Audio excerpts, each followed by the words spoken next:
Salam sehat, salam sejahtera bagi kita semua. Pada saat ini kami akan membawakan podcast yang merupakan tugas kelompok 2 akuntabel Latsar CPNS Angkatan 107 Kabupaten Sigi. Perkenalkan, nama saya Dika dari Dinas Pariwisata. Nama saya Franky dari Dinas Koperasi dan UKM. Saya Afriani Pertiwi dari Sekretariat DPRD Kabupaten Sigi. Saya Bimo dari Diskominfo Kabupaten Sigi. Saya Ovi dari Dinas PPKB Sigi. Dan saya Budi dari Distan Horbun Sigi. Topik yang akan kami bahas pada podcast kali ini adalah nilai akuntabel. Akuntabilitas atau akuntabel adalah kewajiban untuk bertanggung jawab kepada seseorang atau organisasi yang memberikan amanat.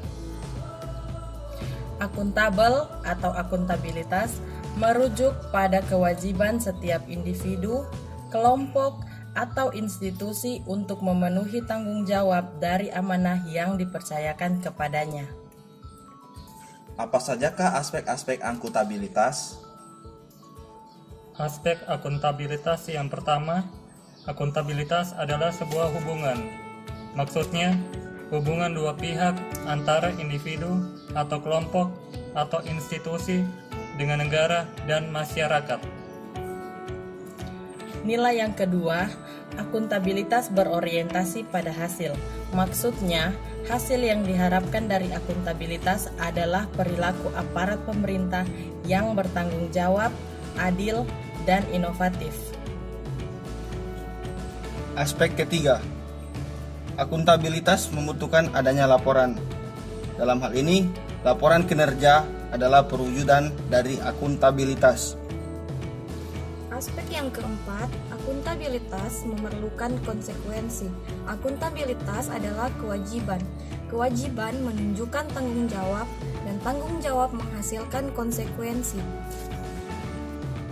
Aspek yang kelima dan yang terakhir, akuntabilitas memperbaiki kinerja. Maksudnya, tujuan utama dari akuntabilitas adalah untuk memperbaiki kinerja PNS dalam memberikan pelayanan kepada masyarakat. Seberapa pentingnya akuntabilitas? Yang pertama, akuntabilitas merupakan kontrak antara pemerintah dengan aparat birokrasi, serta antara pemerintah yang diwakili oleh PNS dengan masyarakat. Fungsi akuntabilitas publik terdiri atas 3, antara lain. Fungsi yang pertama yaitu untuk menyediakan kontrol demokratis. Fungsi yang kedua adalah untuk mencegah korupsi dan penyalahgunaan kekuasaan. Dan fungsi yang ketiga adalah untuk meningkatkan efisiensi dan efektivitas. Bagaimana menciptakan lingkungan kerja yang akuntabel? Yang pertama, kepemimpinan yang menjadi contoh dan teladan. Yang kedua, membangun transparansi dalam komunikasi dan informasi. Yang ketiga, tentu saja membangun integritas. Yang keempat, membangun tanggung jawab antara institusi dan individu. Yang kelima, dengan menciptakan keadilan dalam organisasi, khususnya dari pimpinan. Keenam, membangun kepercayaan. Yang ketujuh, menciptakan keseimbangan antara akuntabilitas dan kewenangan, serta harapan dan kapasitas. Yang delapan, adanya kejelasan tugas, fungsi, peran, tanggung jawab, tujuan, dan hasil yang diharapkan. Yang terakhir yaitu konsistensi dalam penerapan kebijakan, prosedur, sumber daya, dan lain-lain untuk membangun stabilitas dalam organisasi. Panduan perilaku kode etik akuntabel dalam Core Values ASN terdiri atas 3, yaitu: Pertama, melaksanakan tugas dengan jujur, bertanggung jawab, cermat, disiplin, dan berintegritas tinggi. Contoh konkret di tempat kerja, saat pimpinan memberi tugas untuk mendata Alsintan di seluruh BPP di Kabupaten Sigi, Kita harus mengumpulkan data yang benar dan jujur, tidak mengada-ngada, dan melakukan kegiatan tersebut dengan disiplin agar selesai sesuai jadwal.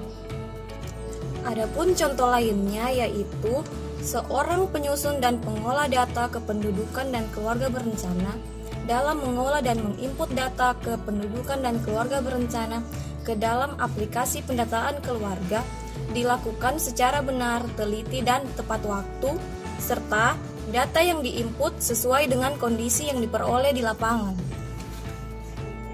Panduan perilaku kedua, yaitu kemampuan menggunakan kekayaan dan barang milik negara secara bertanggung jawab, efektif, dan efisien. Contoh konkretnya yaitu mengelola dan menjaga keamanan akun website instansi.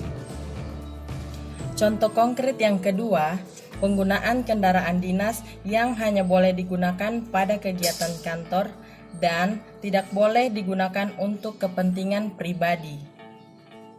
Panduan perilaku yang ketiga adalah tidak menyalahgunakan kewenangan jabatan. Contohnya adalah saat pejabat pengambil keputusan memberikan bantuan karena ada hubungan keluarga dengan mengabaikan persyaratan dan kelayakan usaha. Contoh lainnya adalah tidak menerima suap dan gratifikasi dari vendor yang mengikuti lelang pembangunan fasilitas pariwisata di objek wisata Bora. Demikian podcast kami kali ini tentang nilai akuntabel. Terima kasih.